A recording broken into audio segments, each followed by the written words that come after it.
السلام علیکم ورحمۃ اللہ وبرکاتہ۔ بسم اللہ الرحمن الرحیم۔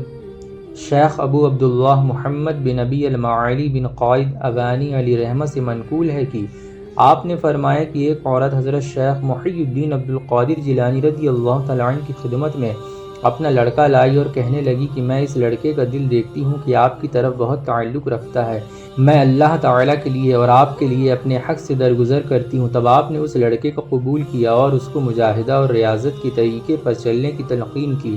پھر ایک روز اس کی والدہ اپنے لڑکے سے ملنے آئی تو دیکھا کہ وہ بھوک اور بیداری جاگنے کی وجہ سے زرد رنگ کا ہو رہا ہے اور جو کی روٹی کا ٹکڑا کھا رہا ہے۔ پھر وہ حضرت شیخ عبد القادر جیلانی رضی اللہ تعالیٰ عنہ کی خدمت میں حاضر ہوئی تو آپ کے سامنے بھنی ہوئی مرغی کی ہڈیاں پڑی تھی جو کہ آپ ابھی کھا کر فارغ ہوئے تھے۔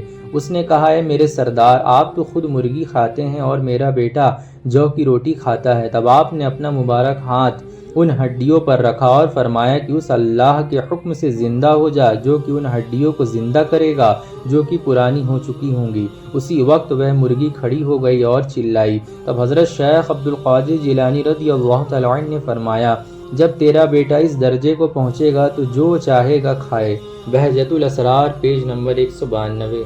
قرب و معرفت الہی حاصل ہونے سے پہلے نفس کی خواہش مانتے ہوئے کھانا پینا اور دوسرے کام ناجائز ہیں۔ خاص طور پر سلوک کی راہ میں قدم رکھنے والے طالبین ہیں، ان کے لیے یہ روحانی اور باطنی نقصان کی وجہ ہے۔ جب نفس کے خلاف مجاہدہ اور ریاضت کرتے کرتے نفس کو مغلوب کر لیا، پھر وہ نفس امارہ، نفس لوامہ اور نفس مطمئنہ بن جاتا ہے۔ اس مقام پر پہنچ کر جو کچھ بھی کھائے کسی طرح کا نقصان نہیں ہوتا، کیونکہ ایسی صورت میں اس شخص کے لیے دال اور مرغی میں کوئی فرق محسوس نہیں ہوتا۔ اسی واسطے سیدنا غوث اعظم رضی اللہ تعالیٰ عنہ نے لڑکے کو ریاضت کے دوران مرغ کھانے سے روکے رکھا۔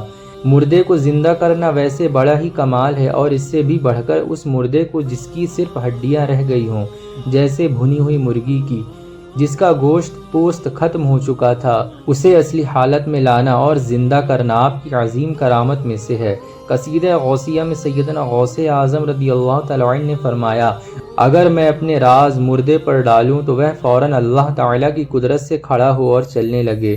مظہر جمال مصطفی پیج نمبر 113 شعر 15۔ سیدنا غوث اعظم رضی اللہ تعالیٰ عنہ نے جو فرمایا کر دکھایا۔ شیخ ابو الحسن کرشی علی رحمہ سے منقول ہے کہ میں اور شیخ علی بن الحیتی علی رحمہ حضرت شیخ محی الدین سیدنا عبد القادر جیلانی رضی اللہ تعالیٰ عنہ کی خدمت میں ان کے مدرسے میں جو باب عزج کے پاس تھا موجود تھے۔ تب آپ کے پاس عبد الغالب فضل اللہ بن اسماعیل سوداگر حاضر ہوا اور آپ سے عرض کرنے لگا کہ اے میرے سردار، آپ کے نانا رسول اللہ صلی اللہ علیہ وسلم نے فرمایا ہے کہ جو شخص کسی دعوت میں بلایا جائے اس کو دعوت قبول کر لینی چاہیے۔ میں حاضر ہوں کہ آپ میرے غریب کھانے پر دعوت کے لیے تشریف لے چلیں۔ ہم آپ کے ساتھ اس کے گھر گئے جہاں بغداد کے علماء اور مشائخ جمع تھے، اور دسترخوان بچھایا گیا جس میں تمام شیریں اور ترش تیز چیزیں موجود تھی، اور ایک بڑا صندوق لایا گیا جو سیل بند تھا۔ 2 آدمیوں نے اسے اٹھایا ہوا تھا، اس کو دسترخوان کی طرف رکھ دیا گیا۔ تب ابو غالب نے کہا کہ بسم اللہ، اجازت ہے۔ اس حال میں شیخ مراقبے میں تھے، نہ آپ نے کھانا کھایا اور نہ کھانے کی اجازت دی اور نہ کسی اور کو کھانے دیا۔ مجلس والوں کا یہ حال تھا کہ آپ کی حیبت کی وجہ سے جیسے ان کے سروں پر پرندے بیٹھے ہوئے ہوں۔ پھر حضرت شیخ عبد القادر جیلانی رضی اللہ تعالیٰ عنہ نے مجھ کو اور شیخ علی الحیتی علی رحمہ کو اشارہ فرمایا کہ وہ صندوق اٹھا لائے۔ ہم نے اس صندوق کو اٹھایا تو وہ وزنی تھا، ہم نے اس کو آپ کے سامنے لا کر رکھ دیا۔ آپ نے حکم دیا کہ اس کو کھولو۔ ہم نے اس کو کھولا تو اس میں ابو غالب کا لڑکا موجود تھا جو کہ پیدائشی اندھا تھا، جزامی اور فالج زدہ تھا۔ تب حضرت شیخ سیدنا عبد القادر جیلانی رضی اللہ تعالیٰ عنہ نے فرمایا، اللہ تعالیٰ کے حکم سے تندرست ہو کر کھڑا ہو جا۔ ہم نے دیکھا کہ وہ لڑکا بالکل تندرست ہو کر کھڑا ہو گیا اور دوڑنے لگا۔ یہ دیکھ کر مجلس میں شور پڑ گیا، اور اسی حالت میں ہم لوگ باہر نکل آئے اور کچھ نہ کھایا۔ اس کے بعد میں ابو سعید کیلوی علی رحمہ کی خدمت میں حاضر ہوا اور تمام حال بیان کیا۔ انہوں نے کہا، حضرت شیخ سیدنا عبد القادر جیلانی رضی اللہ تعالیٰ عنہ پیدائشی اندھے کو، برس کو اور جزام والے کو اچھا کرتے ہیں اور مردے کو اللہ تعالیٰ کے حکم سے زندہ کرتے ہیں۔ بہجت الاسرار پیج نمبر 184۔ یہ کرامات سید عالم صلی اللہ علیہ وسلم کی معجزات کی اس قابل سے ہے کہ جس میں آپ صلی اللہ علیہ وسلم نے بیماروں کو تندرست فرمایا۔ حدیث پاک میں آیا ہے کہ حضرت عبداللہ ابن عباس رضی اللہ تعالیٰ عنہ روایت کرتے ہیں کہ رسول اللہ صلی اللہ علیہ وسلم کی خدمت میں ایک عورت اپنے بچے کو لائی اور عرض کیا کہ یہ دیوانہ ہے اور تکلیف پہنچاتا ہے۔ آپ صلی اللہ علیہ وسلم نے اس بچے کے سینے پر اپنا مبارک ہاتھ پھیرا اور وہ ٹھیک ہو گیا۔ مدارج النبوت حصہ نمبر 1 پیج نمبر 357۔ اسی طرح حضرت قتادہ رضی اللہ تعالیٰ عنہ سے روایت ہے کہ جنگ احد کے موقع پر میری آنکھ پر چوٹ لگی اور آنکھ کا ڈھیلا باہر نکل آیا۔ میں نے سید عالم صلی اللہ علیہ وسلم سے عرض کی۔ آپ صلی اللہ علیہ وسلم نے آنکھ کے ڈھیلے کو پکڑ کر اس کے حلقے چھید میں رکھ دیا اور دعا فرمائی۔ اسی وقت میری آنکھ کا درد جاتا رہا اور یہ آنکھ دوسری آنکھ سے بھی زیادہ خوبصورت ہو گئی۔ مدارج النبوت حصہ نمبر 1 پیج نمبر 357۔ حضرت علی رضی اللہ تعالیٰ عنہ ایک مرتبہ بیمار ہو گئے۔ وہ بارگاہ رسالت صلی اللہ علیہ وسلم میں حاضر ہوئے۔ رسول اللہ صلی اللہ علیہ وسلم نے دعا فرمائی اور اپنا پاؤں مبارک آپ کے جسم پر لگایا۔ وہ فوراً تندرست ہو گئے اور اس کے بعد کبھی اس بیماری میں مبتلا نہیں ہوئے۔ کتاب الشفا حصہ نمبر 1 پیج نمبر 496۔ ایک مرتبہ بغداد میں طاعون اس کثرت سے ہوئی کہ روزانہ ہزاروں لوگ مرنے لگے۔ لوگوں نے آپ سے اس بات کی شکایت کی۔ آپ نے فرمایا ہمارے مدرسے کی گھاس کوٹ کر مریضوں کو کھلائی جائے، اللہ تعالیٰ اس کی برکت سے شفا دے گا اور طاعون کی بیماری جاتی رہے گی۔ لوگوں نے آپ کے حکم کی تعمیل کی، مریض شفا پانے لگے۔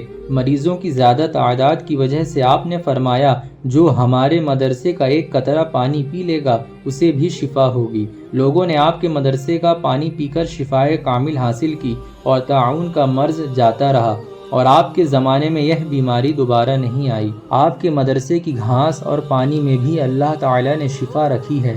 آپ نے ایک مقام پر فرمایا کہ جو شخص میرے مدرسے سے ہو کر گزر جائے اس پر دوزخ کی آگ حرام ہے۔ آپ کے مدرسے کی بے شمار برکات ہیں۔ یہ ایسی ہے کہ جیسا کہ سید عالم صلی اللہ علیہ وسلم نے فرمایا کہ میری قبر اور منبر کے درمیان جو جگہ ہے وہ ریاض جنت ہے، یعنی جنت کی کیاری۔ اسی لیے لوگ وہاں نفل پڑھتے ہیں تاکہ بخشش کا سبب بنے۔ جو ریاض الجنت میں پہنچ گیا وہ گویا جنت میں پہنچ گیا۔ اور یہ کہ سید عالم صلی اللہ علیہ وسلم جس پانی میں لعاب دہن ڈالتے تھے وہ بیماروں کے لیے شفا کا سبب ہوتا تھا۔ شیخ خضر الحسینی موصلی علیہ رحمہ بیان فرماتے ہیں کہ میں 13 سال سیدی عبدالقادر جیلانی رضی اللہ تعالیٰ عنہ کی خدمت میں رہا اور بہت سی کرامات دیکھتا رہا۔ ان کراماتوں میں ایک عظیم کرامات یہ تھی کہ جب حکیم کسی مریض سے عاجز آ جاتے اور جواب دے دیتے تو اس مریض کو آپ کی خدمت اقدس میں لایا جاتا، آپ اس کے جسم پر ہاتھ پھیر کر دعا فرماتے تو وہ مریض فوراً شفایاب ہو جاتا۔ چنانچہ ایک مرتبہ خلیفہ مستنجد باللہ ایک بار قریبی عاجز استسقاء کے مرض میں مبتلا ہوا۔ اس کو آپ کے پاس لایا گیا۔ اس کا پیٹ پانی پیتے ہی پھول گیا تھا۔ جب اس کے پیٹ پر حضرت غوث اعظم رضی اللہ تعالی عنہ نے ہاتھ پھیرا اس طرح دب گیا کہ جیسے اس کو یہ مرض تھا ہی نہیں۔ ایک بار عبد المعالی بغدادی نے آپ سے عرض کیا کہ میرا بچہ محمد 15 مہینوں سے بخار میں مبتلا ہے اور کسی وقت بھی بخار کم نہیں ہوتا۔ آپ نے فرمایا اس کے کان میں کہہ دو کہ اے ام ملدم، شیخ عبد القادر جیلانی رضی اللہ تعالی عنہ نے حکم دیا ہے کہ میرے بچے پر سے ہیلا کی طرف چلا جا۔ ابو المعالی نے حضرت شیخ عبد القادر جیلانی رضی اللہ تعالی عنہ کے کہنے پر عمل کیا اور بچے کا پرانا بخار جاتا رہا۔ بہجت الاسرار پیج نمبر 231۔ آج کی معاشی زندگی دنیا میں جبکہ ہیلوپیتھی، ہومیوپیتھی اور طب یونانی اور جراحی وغیرہ عروج پر ہیں، پھر بھی بہت سی ایسی بیماریاں ہیں جن کا علاج نہیں ہے۔ سیدنا غوث اعظم رضی اللہ تعالی عنہ اپنی کرامات سے لا علاج مریضوں کو تندرست فرماتے۔ ایسے مریضوں کو تندرستی فوراً حاصل ہو گئی، کسی مرحلے یا مشقت سے نہیں گزرنا پڑتا۔ حضرت عیسیٰ علیہ السلام بیماروں کو شفا عطا فرماتے تھے، چنانچہ اللہ تعالی نے فرمایا اے عیسیٰ تم پیدائشی اندھے اور سفید داغ والوں کو میرے حکم سے شفا دیتے ہو۔